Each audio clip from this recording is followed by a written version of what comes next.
이 시간 예배의 자리에 나오신 여러분을 축복합니다. 오늘 저는 앞서 읽은 마태복음 18장 15절부터 20절까지의 본문으로 이방인과 세리와 같이 여기라 라는 제목의 설교를 하려고 합니다. 전해지는 말씀 가운데 하나님의 은혜가 있기를 바랍니다.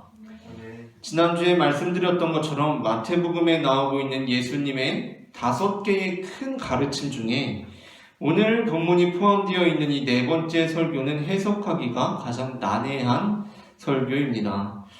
그리고 그 난해함은 지난주에서 끝나는 것이 아니라 이번 주까지 이어지고 있습니다. 우리는 지난주에 예수님께서 두 손이나 두 눈을 가지고 지옥불에 던져지는 것보다는 한 손, 한 눈으로 영생에 들어가는 것이 낫다라고 하시면서 전체를 강조하시는 것처럼 말씀하시다가 양 100마리 중에 한 마리를 잃었으면 99마리는 산에 두고 가서 길 잃은 양을 찾으라라는 다시 부분을 강조하는 듯한 말씀을 하신 것을 살펴보았습니다. 우리는 물론 그 모든 것이 다른 의미에서 해석되어야 한다는 것을 들었지만 많은 이들이 오해할 만한 본문이 기록되어 있다고 또한 살펴보았습니다.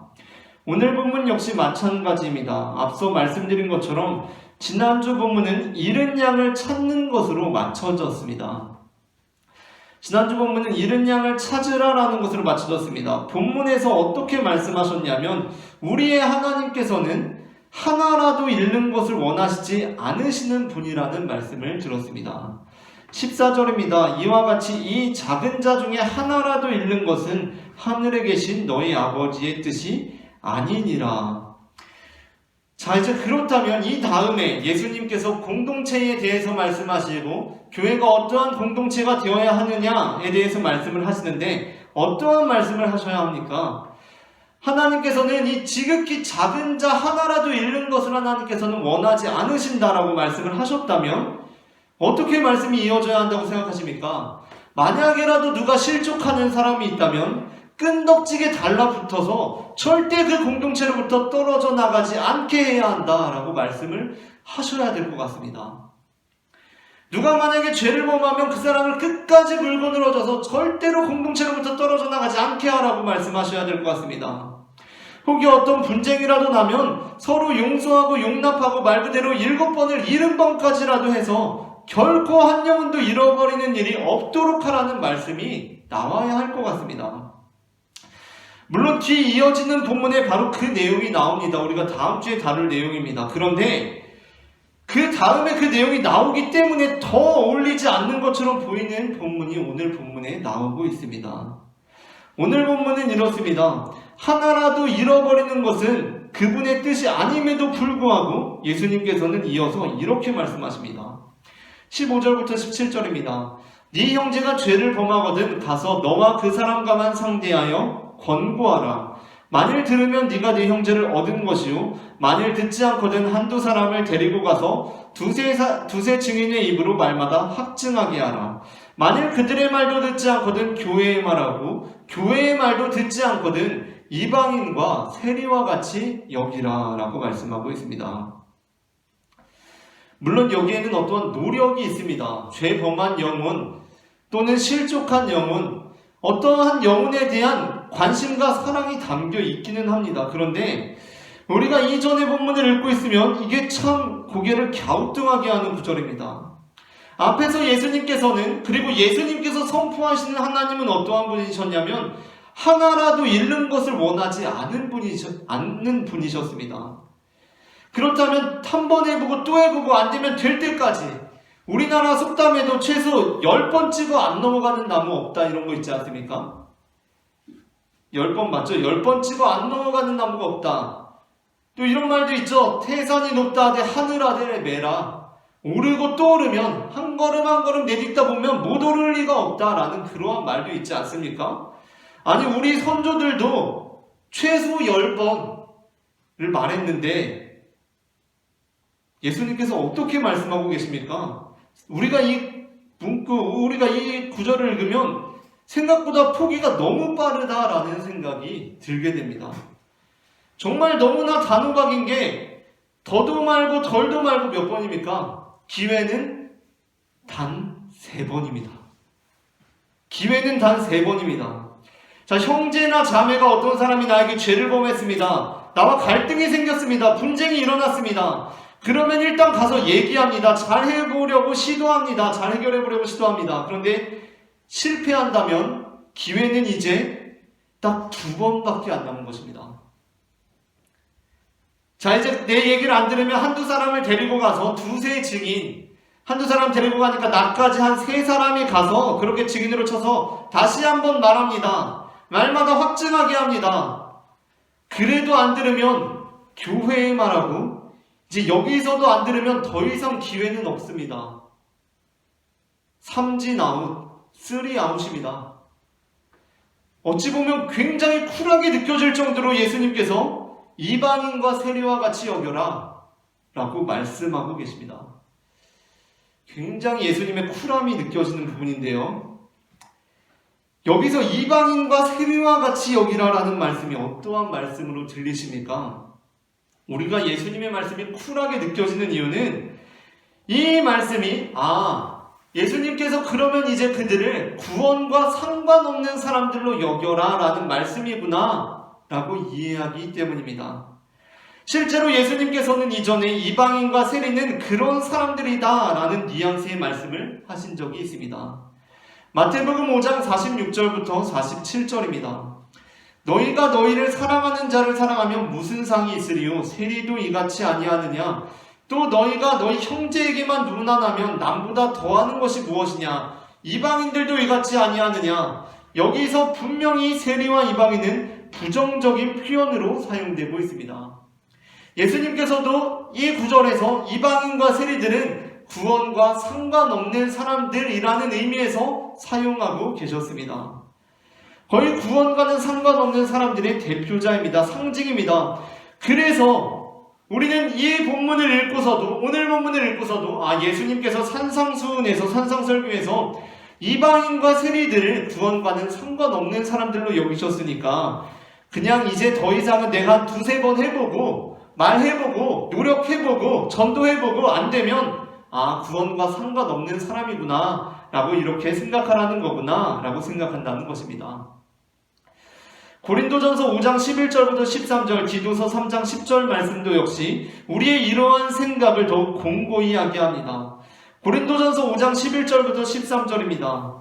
만일 어떤 형제라 일컫는 자가 음행하거나 탐욕을 부리거나 우상숭배를 하거나 모욕하거나 술 취하거나 속여 빼앗거든 사귀지도 말고 그런 자와는 함께 먹지도 말라. 이 악한 사람은 너희 중에서 내쫓으라 라고 말씀하고 있습니다. 디도서 3장 10절입니다. 이단에 속한 사람을 한두 번 훈계한 후 멀리하라. 우리가 성경을 가까이 하고 읽다 보면 굉장히 좋은 영향력들을 많이 받기도 하지만 어쩌다 보면 이런 구절들이 우리 마음에 자연히 스미게 됩니다. 그러면서 내가 어떤 전도를 하거나 실족한 사람들을 이끌고자 할 때 2-3번 한 다음에 그만두는 것도 예수님의 말씀에 맞는 일이다 라고 그렇게 생각하게 됩니다. 죄지은 형제 자매들 또는 전도 대상자들을 몇 번 해보다가 멀리하고 이제 더 이상 노력하지 않고 내쫓고 연을 끊고 더 이상 그에게는 복음이나 진리에 관련해서 에너지를 쏟지 않아도 되겠다라고 그렇게 생각하게 된다는 것입니다.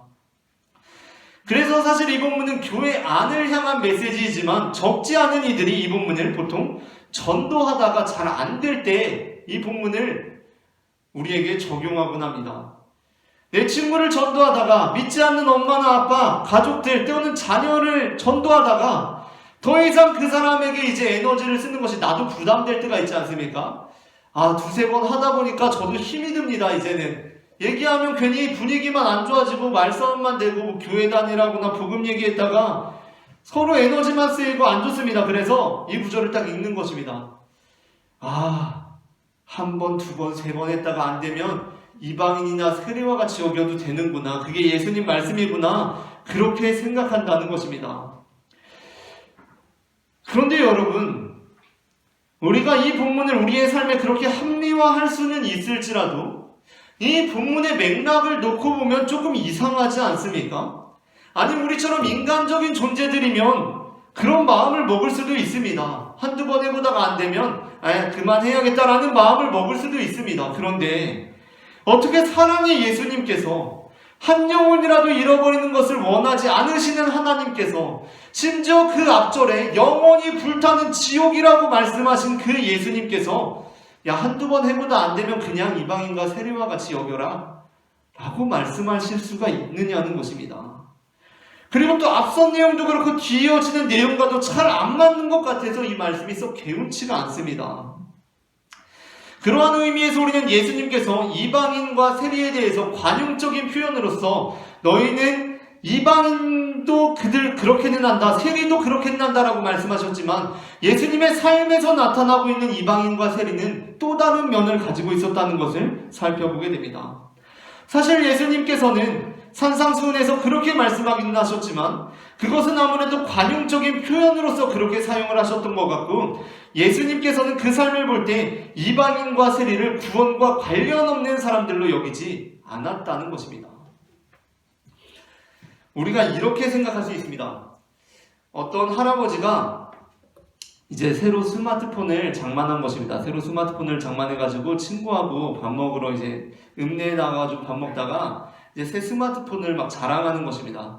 아, 이거 뭐 아들이 사줬는데 뭐 이렇게 자랑하다가 이제 친구가 너무 신기해하니까 이 할아버지가 허세를 부리는 것입니다. 허세를. 야, 이게 뭐 대단한 거라고, 이거 요즘 개나 소나 다 들고 다녀. 이렇게 얘기를 했다고 생각해 봅시다. 여기서 이 할아버지가 개나 소나 다 들고 다녀라고 한 것은 그냥 누구나 찌질부리한 사람들 아무나 다 들고 다닌다라는 의미에서 개나 소를 조금은 비하하고 폄하하는 발언입니다. 그런 말을 관용적인 말로 쓸 수 있겠죠. 그런데 알고 보니까 이 할아버지가 읍내에서 친구 만나고 집에 들어가서 자기 소를 너무 사랑하는 것입니다. 아이고, 우리 소 잘 있어. 거의 원앙소리입니다. 거의 가족입니다, 소가. 어이구, 우리 강아지 잘 있었어. 거의 뭐 개나 소가 알고 보니까 이 사람한테는 그냥 찌질부리한 존재가 아니라 그런 말을 문화적으로 쓰긴 했지만 완전 뭐 거의 가족 이상이고 나의 모든 사랑이 담겨있는 존재였던 것입니다. 우리가 한번 그런 관점에서 보자는 것입니다. 물론 예수님께서 이방인과 세리와 같이 하지 말아라 그런 뉘앙스의 말씀을 하셨지만 예수님의 삶에서 이방인과 세리는 어떠한 존재들이었습니까? 오히려 예수님께서는 이방인과 세리에 대해서 이방인을 하나님의 나라에 들어갈 충분한 자격을 갖춘 이들로 선포하였습니다. 그리고 또한 세리의 경우는 심지어 예수님께서 자신의 제자로 부르셨습니다. 그렇다면 우리는 이 부분에서 예수님께서 이방인과 세리와 같이 여기라라고 하신 것은 우리가 일반적으로 생각해오던 것과는 다르게 이해될 여지가 있지 않을까라고 그렇게 생각하게 된다는 것입니다. 이에 대해 더 생각해보기 위해서 그렇다면 누가복음에서는 이 본문이 어떻게 기록되고 있는지 한번 살펴보도록 하겠습니다. 누가복음의 경우는 오늘 본문이 확 줄어 있습니다. 17장 1절부터 4절입니다. 예수께서 제자들에게 이르시되 실족하게 하는 것이 없을 수는 없으나 그렇게 하는 자에게는 화로다. 그가 이 작은 자 중에 하나를 실족하게 할진대 차라리 연자맷돌이 그 목에 매여 바다에 던져지는 것이 나으리라. 너희는 스스로 조심하라. 만일 내 형제가 죄를 범하거든 경고하고 회개하거든 용서하라. 만일 하루에 7번이라도 내게 죄를 짓고 7번 내게 돌아와 내가 회개하노라 하거든 너는 용서하라 하시더라. 아멘. 우리가 지난주에, 이번주에, 그리고 다음주에 다룰 마태복음에서는 굉장히 길게 풀어진 말씀이 누가복음에서는 단 4개의 절로 요약되어 있습니다. 그리고 오늘 본문에 해당하는 절은 3절입니다. 거기서 말씀하시는 것이 무엇입니까? 너희는 스스로 조심하라. 만일 내 형제가 죄를 범하거든 경고하고 회개하거든 용서하라. 이것이 전부라는 것입니다. 그렇다면 이 맥락에서 오늘 본문을 살펴봅시다. 오늘 본문 역시 말씀하고 계신 것은 바로 사랑이어야 한다는 것입니다. 우리는 보통 예수님께서 이방인과 세리와 같이 여기라고 해서 이제 몇 번 해보다가 나도 힘들면 이제 그들은 구원과 상관없는 사람들이다 라고 여기라는 것으로 생각합니다. 그렇게 합리화합니다. 그러나 예수님께서 이 부분에서 이방인과 세리와 같이 여기라라고 하신 것은 그들을 특별한 관심의 대상으로 여기고 그들을 위해 마음을 쓰라는 말씀이라는 것입니다. 그러한 면에서 오늘 본문에서 뒤이어지는 본문이 우리의 시선을 끌고 있습니다. 뒤이어지는 구절에서 예수님께서는 지난 16장 19절에서 베드로가 주는 그리스도시요 살아계신 하나님의 아들이십니다 라고 고백했던 그 부분에서 베드로에게 주셨던 말씀을 다시 하고 계십니다. 마태복음 16장 19절입니다. 내가 천국 열쇠를 내게 주리니 내가 땅에서 무엇이든지 매면 하늘에서도 매일 것이요 내가 땅에서 무엇이든지 풀면 하늘에서도 풀리리라 하시고, 이 말씀이 오늘 본문의 18절에 다시 한번 나오고 있습니다. 그러면서 덧붙이시는 것이 어떠한 말씀이냐면, 두 사람이 땅에서 합심하여 기도하면 이루어 주시리라 라는 말씀입니다. 예수님께서는 그들을 이방인과 세리와 같이 여기라고 하신 후에 우리의 기도와 우리의 기도의 능력에 대해서 말씀하고 계십니다. 그리고 이어지는 19절부터 20절, 진실로 다시 너희에게 이르노니 너희 중에 두 사람이 땅에서 합심하여 무엇이든지 구하면 하늘에 계신 내 아버지께서 그들을 위하여 이루게 하시리라. 두세 사람이 내 이름으로 모인 곳에는 나도 그들 중에 있느니라 라고 말씀하십니다. 여러분, 이 본문에서 키워드가 어떠한 것이라고 생각하십니까? 저는 이 본문에서 여기에 시선이 가는데 왜 굳이 두세 사람인가 라는 부분입니다. 예수님께서 왜 굳이 두세 사람이라고 하셨을까? 모임이 아무리 적어도 그 모임 자체를 두 사람 이상이라도 모이면 하나님께서 기뻐하신다는 것인가? 그러면 왜 꼭 모여야 하는가? 우리는 근래에 혼자서도 예배를 잘 드리지 않았습니까? 혼자서는 왜 안 됩니까? 물론 혼자서도 됩니다. 그런데 예수님께서 여기서 두세 사람이라고 말씀하신 이유가 있습니다. 그 이유는 그 두세 사람은 앞선 부분에서 그 형제를 죄에서 돌이킬 사명을 가지고 그를 찾아 나섰던 사람들이었기 때문이라는 것입니다. 그렇다면 본문에서 그들을 이방인과 세리와 같이 여기라는 것은 무슨 말씀입니까? 그것은 이제 우리는 그들을 포기해야 하는 때라는 것이 아니라 우리는 이제 한 걸음 물러나서 그들을 위해서 기도해야 할 때라는 것입니다. 사실 이전부터 이 구절이 좀 이상하지 않았습니까? 하나를 잃어버리는 것이 하나님의 뜻이 아니라던 분이 어떻게 그렇게 쿨하게 이방인과 세리와 같이 여기라, 구원과 상관없는 자들처럼 여기라 라고 말할 수가 있느냐는 것입니다. 그런데 그렇게 말씀하신 것이 아니라, 예수님께서 그렇게 말씀하신 것이 아니라 우리는 그냥 그것이 편안하니까 그렇게 읽어왔던 것입니다. 더 이상 내 에너지를 쓰고 싶지 않으니까 그렇게 말하는 거구나 라고 쉽게 넘어갔던 것입니다. 그렇게 읽고 싶은 것입니다. 전도에 가도 잘 안 될 때, 한 번, 두 번, 세 번 해보니까 잘 안 될 때, 복음과 진리에 대해서, 교회에 대해서 얘기만 나오면 말싸움으로 번지고 서로 감정만 상하게 되는 친구가 있을 때 몇 번 해보고는 이제 나도 더 이상 내 에너지를 쓰고 싶지가 않은 것입니다. 그래서 우리는 이 구절을 읽고 아멘 하는 것입니다. 그들을 정말 구원과는 상관없는 이방인과 세리처럼 여깁니다. 잘 만나고 밥도 먹고 서로 웃고 이야기를 나누지만 그들은 나에게 이방인과 세리입니다. 구원과 상관없는 사람들입니다. 어느 순간부터 나는 이제 그에게 에너지를 쓰지 않는 것을 합리화하고 있는 것입니다. 그런데 예수님께서 말씀하신 것은 그게 아니었습니다. 예수님께서는 그들을 이방인과 세리와 같이 정말 오히려 더 구원이 절실히 요청되는 사람들, 역설적으로 구원받기에 합당한 이들로 여기고 기도하라 라는 말씀이었다는 것입니다. 심지어 유진 피터슨이라는 학자가 쓴 메시지 성경은 이 본문을 이렇게 번역하고 있습니다. 유진 피터슨이라고 굉장히 위대한 성경학자가 있는데 그가 성경 전체를 다시 번역했습니다. 그는 이렇게 이 본문을 번역하고 있습니다. 교회의 말도 듣지 않거든 너는 처음부터 다시 시작해야 할 것이다. 그에게 회개의 필요성을 지적하고 하나님의 용서하시는 사랑을 다시 베풀어야 한다.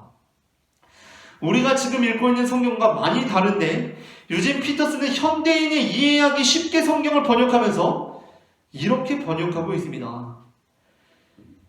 유진 피터슨의 메시지 성경에서 대상은 함께 교회에 다니고 있는 형제 자매로 더욱 분명해집니다. 그러나 우리가 이 말씀을 적용하는 면에서 살펴볼 때 이 대상을 굳이 우리의 형제 자매로 국한할 필요는 없습니다.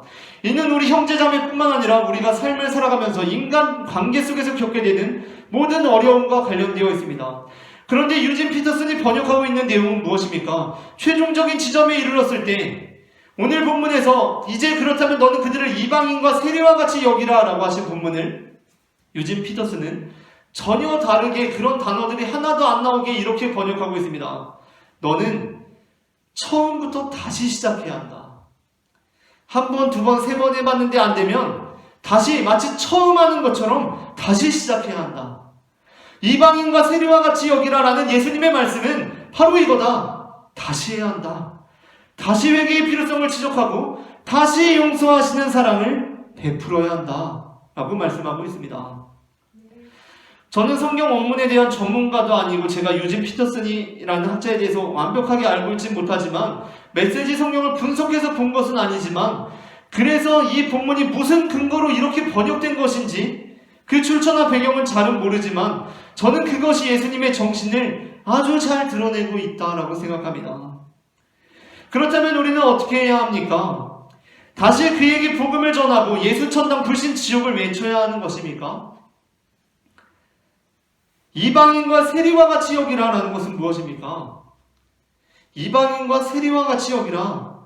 이 본문에서 예수님께서 말씀하시는 것은 이제 더 이상 이전에 말했던 그들과의 직접적인 접촉은 조금 한 걸음 물러나라 라는 뉘앙스를 담고 있습니다. 그들과 부딪히려고 하지 말고 이제 그들을 위해서 기도할 때라는 것입니다. 그들의 문화를 존중합니다. 그들의 삶을 존중합니다. 그들이 처한 현실을 존중합니다. 그러나 우리는 그래서 그럼 너는 너대로 잘 살고 나는 나대로 잘 살고 우리 이렇게 친하게 만나서 가끔 밥도 먹고 너는 교회 안 다니지만 뭐 어때? 좋은데? 라는 것이 아니라 그렇게 하면서도 우리는 그들을 위해서 이제 기도해야 한다는 것입니다. 특별히 우리는 어떠한 기도를 해야 하는가? 그들을 향한 축복의 기도를 드려야 합니다. 우리는 용서의 기도를 드려야 합니다. 우리는 그들을 위해 기도하라고 하면 말이 기도지 사실상 거의 저주에 가까운 기도를 하게 됩니다. 무슨 말이냐면 그들은 이미 심판받을 대상이고 돌아와야 하는 양떼입니다. 그것을 전제하고 기도한다는 것입니다. 그러나 예수님께서 우리에게 보이신 정신은 그것이 아니었습니다. 이방인과 세리들이 진짜 죄인인데 그들이 이제 의인이 되었다는 것이 아니었습니다. 예수님께서 마태의 집에서 하신 말씀이 무엇이었습니까? 예수님께서 마태의 집에서 세리들과 죄인들과 함께 식사를 할 때 그 공격자들이 예수님을 공격하니까 예수님께서 말씀하신 내용은 무엇이었냐면 너희가 죄인이라고 생각하는 이 사람들이 사실은 진짜 의인이다 라는 예수님의 말씀이었습니다. 의인 99보다 죄인 한 사람이 돌아오는 것을 하나님께서는 더 기뻐하신다라는 말씀은 진짜 이 사람이 죄인인데 돌아와서 하나님이 기뻐하신다는 것이 아니라 잘 생각해봐라. 누가 의인이고 누가 죄인이냐. 사실 그것을 안 입곱게 여기는 너희가 죄인이고 이 사람이야말로 의인 아니냐라는 말씀이라는 것이었다는 것입니다. 그러므로 우리가 누군가를 향해 축복의 기도를 드릴 때 사실 그 사람이 하나님을 믿지 않는다고 해도 크게 상관이 없다는 것을 우리가 기억해야 합니다. 우리가 누군가를 향한 용서의 기도를 드립니다. 그것은 그 사람이 예수님을 믿지 않는다고 해도 상관이 없습니다. 우리가 기도하는 것은 그들이 하나님을 믿게 해달라고 기도해야 하는 것이 아니라 그들이 예수님을 믿게 해달라고 기도하는 것이 아니라 진짜 그들의 삶에 그들이 하나님을 믿든지 믿지 않든지 교회에 다니든지 다니지 않든지 그들의 삶에 하나님의 은혜가 예수님의 사랑이 동행하기를 간절히 기도해야 한다는 것입니다. 축복해야 한다는 것입니다. 어떤 불신자 가정에서 자라난 청년이 있었습니다. 그 청년이 친구의 전도를 받고 교회를 열심히 다니게 되었다고 합니다. 이 청년은 교회 예배와 교회에서 진행하는 여러 가지 프로그램들을 통해서 믿음을 더욱 공고히 하게 되었습니다. 기독교 신앙에 대해서 많은 지식을 쌓게 되었습니다. 그리고 그렇게 신앙생활을 하다 보니까 이제 자신의 가족들이 보이게 되었습니다. 우리 가족들도 복음을 받아들이고 교회에 다녀야 할 텐데 하나님을 믿어야 할 텐데 특별히 가장 먼저 자신의 엄마를 멸망의 길에서 구원의 길로 돌려야겠다는 생각이 들었습니다. 이 청년이 이제 매일같이 엄마에게 교회를 가자라고 이야기를 합니다. 엄마는 당연히 가려고 하지 않습니다. 그것이 이제 언쟁이 되고 다툼이 되기 시작합니다. 당연한 일 아닙니까? 엄마는 기독교 신앙에 대해서 잘 알지도 못하고 영생과 멸망 같은 것에 무지합니다. 나는 어떻게 얘기하기 시작하냐면 인간에게는 원죄가 있고 예수님께서 십자가에서 멸해 주셨기 때문에 우리는 예수님을 믿음으로 천국에 가고 엄마는 지금처럼 예수님 안 믿으면 지옥에 간다고 말을 전합니다. 그러나 엄마는 도무지 그 말을 들으려고 하지 않습니다. 멸망의 길에 서 있는 엄마를 보면서 안타까운 마음은 이내 답답한 마음이 되고 이내 그것은 우라로 치밀고 목소리가 높아지기 시작합니다. 매일같이 다툽니다. 교회에 가자, 하나님 믿자, 계속 다툽니다. 왜 그렇게 교회에 가자, 하나님 믿자고 얘기합니까? 그렇게 안 하면 엄마는 멸망당하고 지옥에 가기 때문입니다. 하나님께서 그를 구원할 수 없기 때문입니다. 그런데 어느 날 교회에서 이 청년이 예배를 드리고 기도를 하고 있는데 이 마음속에 이런 마음이 드는 것입니다. 하나님께서 우리 엄마를 사랑하신다는 마음이 드는 것입니다. 참 이상합니다. 내가 이제까지 교회에서 들은 것에 의하면, 교회에서 배운 것에 의하면 하나님께서는 우리 엄마가 예수님을 믿지 않기 때문에 구원하실 수 없습니다. 하나님께서 우리 엄마를 사랑하실 수 없습니다. 그런데 하나님께서 사랑하신다고 말씀하십니다. 그래서 하나님, 맞죠? 우리 엄마 사랑하시긴 하시죠? 압니다. 그런데 구원받아야 되는데 참 그게 잘 안 됩니다. 라고 이렇게 기도를 합니다. 그런데 계속해서 하나님께서 다른 소리가 아니라 아니다. 나는 네 엄마를 사랑한다. 라는 말을 계속해서 주시는 것입니다. 나는 네 엄마를 사랑한다. 나는 네 엄마를 그 모습 그대로 사랑하고 있다. 라고 말씀하십니다. 청년이 이해가 되지 않습니다. 도무지 자기가 가지고 있는 신앙과 믿음으로는 이해가 되지 않습니다. 하나님께서 대체 우리 엄마를 사랑하신다는 게 무슨 의미인가? 하나님을 믿지도 않고 교회도 다니지 않고 구원받을 수 없는 우리 엄마를 사랑한다는 게 무슨 말씀인가? 멸망당할 존재를 하나님께서 사랑하신다는 게 무슨 말씀인가? 이해가 되지 않습니다. 그래서 계속해서 묻지만 하나님께서는 계속 나는 네 엄마를 사랑한다 라는 말씀을 주시는 것입니다. 청년은 머리를 부여잡고 집에 갑니다. 그리고 엄마가 설거지를 하고 있는데 그 뒤에 식탁에 앉습니다. 머리를 쥐어짜고 있습니다. 엄마가 그동안 냉랭 기류가 흘렀기 때문에 말없이 설거지를 하고 있습니다. 근데 이 청년이 머리를 부여잡고 난처한 듯이 얼굴을 감싸면서 계속 있는 것입니다. 그러니까 이제 엄마는 이제 교회에 대한 악감정이 남아있지 않습니까? 그래가지고 이제 더 교회 갔다 와가지고 왜 그러냐 막 이런 이제 궁시렁거리면서 있습니다. 그런데 엄마에게 이 청년이 이렇게 말합니다. 엄마,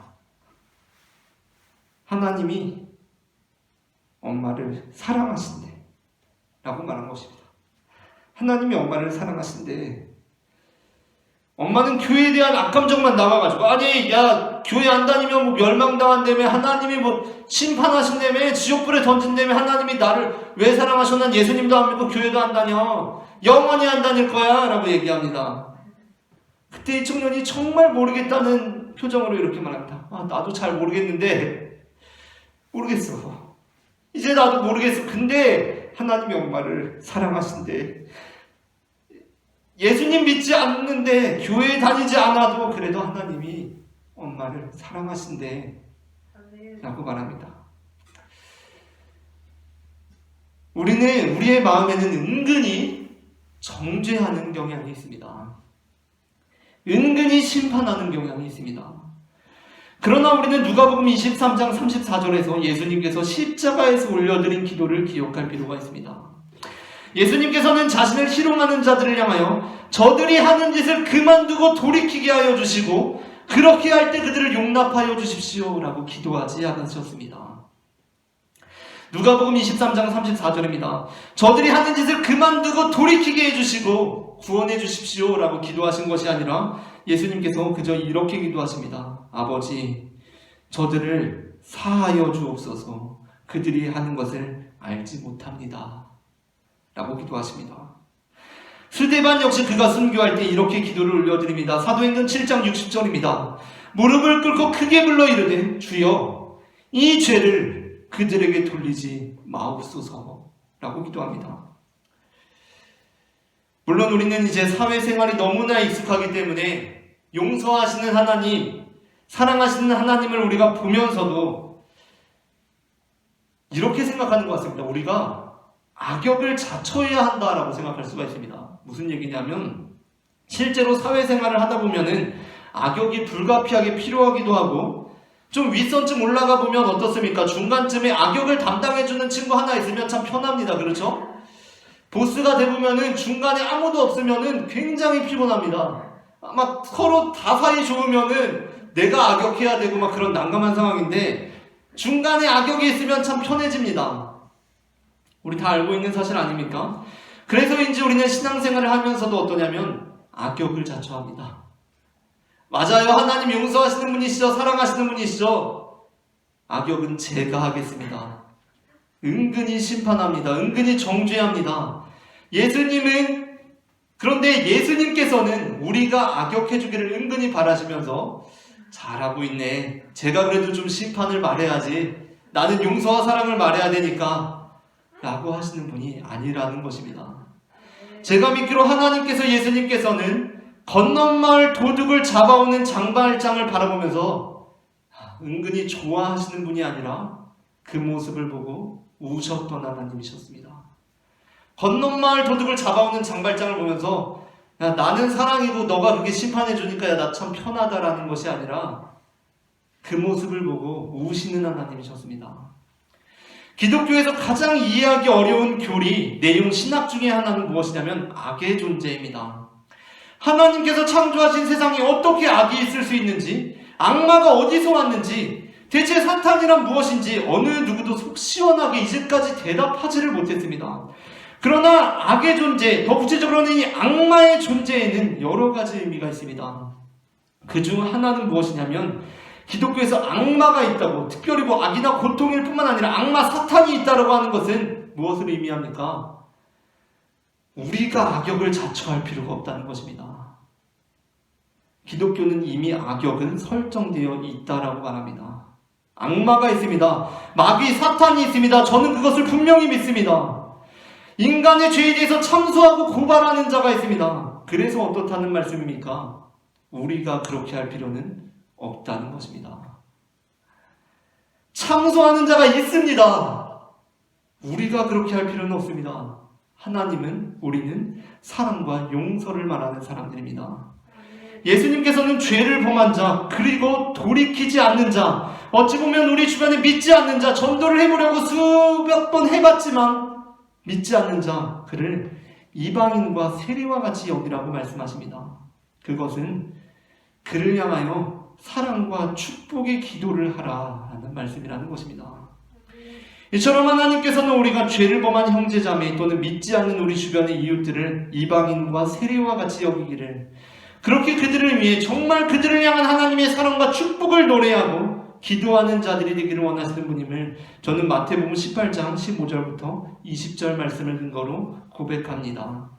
오늘 전해진 말씀 가운데 하나님의 은혜가 임했기를 바랍니다. 아멘.